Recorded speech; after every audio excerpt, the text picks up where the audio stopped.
tempat wisata dunia. Adanya patung Jokowi buatan Inyoman Nuarta nih guys. Sebuah kecelakaan yang menjadi sorotan yang terjadi pada Marquez dan Alex Rins.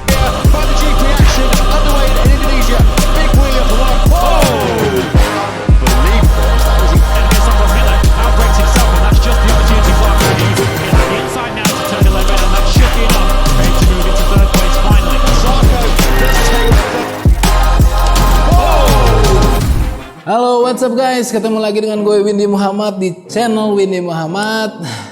Oke guys, kali ini gue mau ngebahas sesuatu yang lagi booming nih ya. Pasti gue yakin semua rakyat Indonesia patut berbangga dengan apa yang terjadi kemarin. Oke, MotoGP 2022. Nah, kalian pasti pada nonton nih. Jujur aja ya, gue itu bukan pecinta balapan motor. Tapi karena ini ada di Indonesia, gue jadi tertarik buat nonton ini balapan motor. Nah, sekarang gue mau bahas gimana serunya MotoGP kemarin dan ngebahas lebih dalam tentang sirkuit Mandalika. Dan mungkin teman-teman ada yang belum tahu rahasia-rahasia apa sih yang ada di Mandalika ini. Sebelumnya jangan lupa subscribe, like, and share this channel. Yang suka dengan konten seperti ini bisa komen aja langsung di bawah. Oke guys, kita bahas sirkuit Mandalika. Check this out.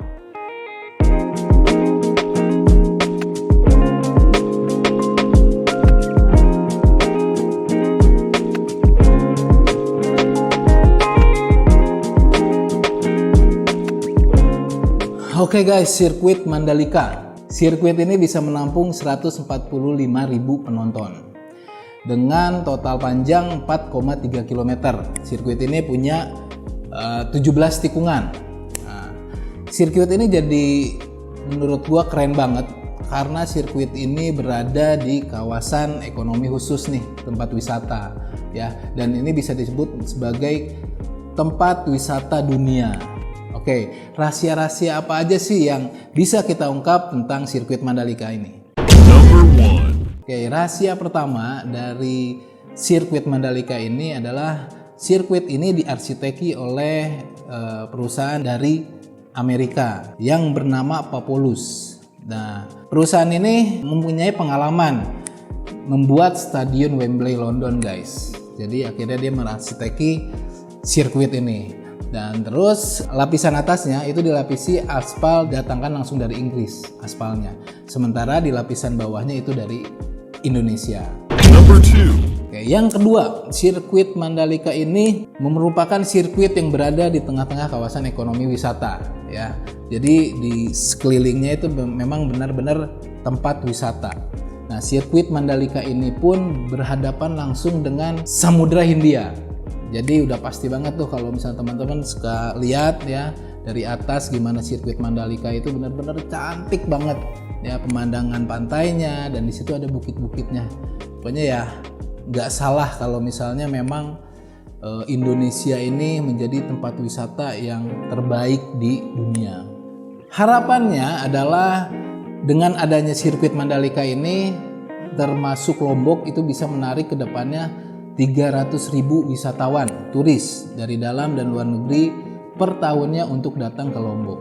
Nah, suatu hal yang sangat menarik menurut gua karena dengan adanya kawasan ekonomi khusus ini, dengan adanya sirkuit Mandalika, artinya harapannya adalah akan tumbuhnya ekonomi baru di wilayah sekitar.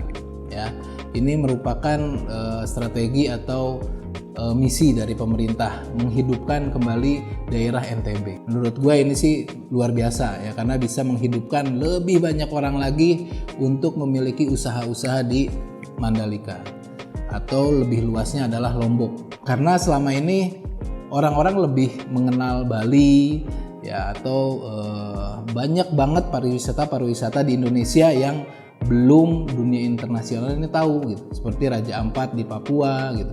Pokoknya banyak banget gitu. Selain yang selama ini lebih terkenal itu Bali.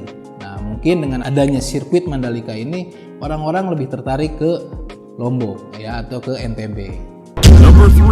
Oke, yang ketiga, sirkuit Mandalika ini mendapatkan 3 rekor muri guys, yaitu 1. Pembangunan lintasan sirkuit tercepat, 2. Pembangunan sirkuit pertama standar FIM atau Federation Internationale de Motorcycle, 3. Pengaspalan menggunakan teknologi Building Information Modeling atau BIM dengan volume terbanyak. Oke guys, yang keempat, ya, sirkuit Mandalika ini didanai sebesar 1,7 triliun. Tapi 1,45 triliun itu untuk jalan dan jembatan. Sedangkan 225 miliar itu untuk pemukiman di daerah sekitar. Ya, kalau misalnya kita lihat kemarin itu hotel 100% full book, resort, cottage itu semua full book. Dan sebelumnya ini sudah diantisipasi oleh pemerintah dan mereka diberikan dana untuk dibenahi dari masing-masing resort ini agar mempercantik dan memberikan tempat tinggal yang layak. Otomatis kalau misalnya banyak yang mencari penginapan di sana, jadinya masyarakat di sekitar pun jadi punya pendapatan baru, ya. Artinya apa? Gairah ekonomi itu hidup di sekitaran wilayah Mandalika. Yang kelima itu adanya patung Jokowi buatan Inyoman Nuarta nih guys. Nah, Inyoman Nuarta ini salah satu seniman ya dari Bali. Dia yang membuat patung GWK di Bali. Dia juga membuat desain istana ibu kota negara baru di Nusantara. Dia yang membuat, dan terakhir dia membuat patung Jokowi nih. Itu patung Jokowinya juga unik guys. Dia patung Jokowi lagi mengendarai motor. Nah, ini dipasang di gerbang masuk area sirkuit Mandalika. Oke, yang terakhir itu gue mau bahas tentang MotoGP kemarin ya. Sebuah kecelakaan yang menjadi sorotan yang terjadi pada Marquez dan Alex Rins. Nah, Marquez ini dari tim Honda, sementara Alex Rins ini dari tim Suzuki. Nah, banyak ada seliweran yang bilang bahwa yang terjadi kepada Marquez ini akibat dari sirkuit ya, lintasan yang tidak memadai. Jadi akhirnya terjadi kecelakaan. Tapi ternyata enggak guys. Yang terjadi pada Marquez itu murni kecelakaan akibat motornya. Jadi terjadi high side pada motornya Marquez. High side merupakan jenis kecelakaan yang bisa membuat pengendara atau pebalap cedera parah karena terpental dari motor dan menghantam permukaan dengan keras. High side biasanya terjadi akibat pengendara atau pebalap kehilangan kendali pada roda belakang motor saat menikung. Hal ini terjadi karena rem belakang yang terkunci atau karena ban yang kehilangan traksi saat berakselerasi. Pemicunya bisa karena pengereman yang salah ataupun ban yang kehilangan daya cengkram. Saat terjadi high side, roda belakang biasanya tidak akan tetap lurus sejalan dengan roda depan, melainkan berlawanan ke sisi yang lain. Kondisi inilah yang bisa membuat pengendara terpental ke udara. Oke, buat kalian yang nggak tahu high side, bisa searching aja di Google ya, high side itu kayak gimana ya. Pokoknya slip begitu yang tiba-tiba si ban ini ngerem gitulah. Jadi akhirnya si motor itu terpental ke atas. Yang terjadi pada Marquez. Nah, sementara yang terjadi pada Alex Rins itu adalah kebakaran pada motornya. Nah, motornya ini kebakaran bukan karena cuaca yang begitu panas pada saat di sirkuit Mandalika, tapi itu adanya kebocoran di tangki oli guys. Nah, itu dia guys ya, beberapa rahasia yang mungkin teman-teman belum tahu nih, dan gue coba share ke teman-teman ya. Mudah-mudahan video kali ini bermanfaat, dan harapan gue sih sirkuit Mandalika dengar-dengar sih kontraknya itu 3 tahun sampai 2023. Kalau 3 tahun berarti sampai 2023, 24, 25, 2025 ya. Ya, mudah-mudahan kita masih bisa jadi tuan rumah di tahun ke depan ya, tuan rumah MotoGP, karena sebelumnya juga jadi tuan rumah World Superbike ya beberapa bulan yang lalu.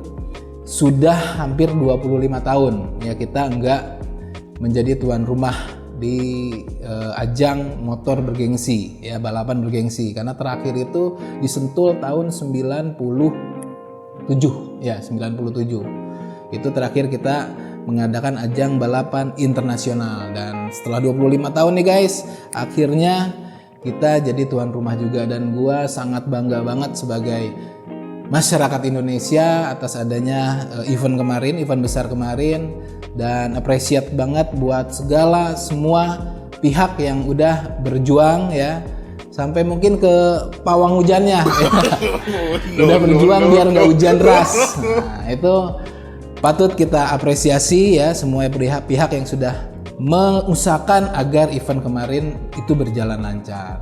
Dan kedepannya mudah-mudahan gairah ekonomi di Lombok dan sekitarnya bisa terus bergerak menjadi sumber mencari keuangan bagi masyarakat sekitar. Oke guys, kalau gitu terima kasih sudah menyaksikan video ini. Salam sukses dari gue Windy Muhammad. Cayo.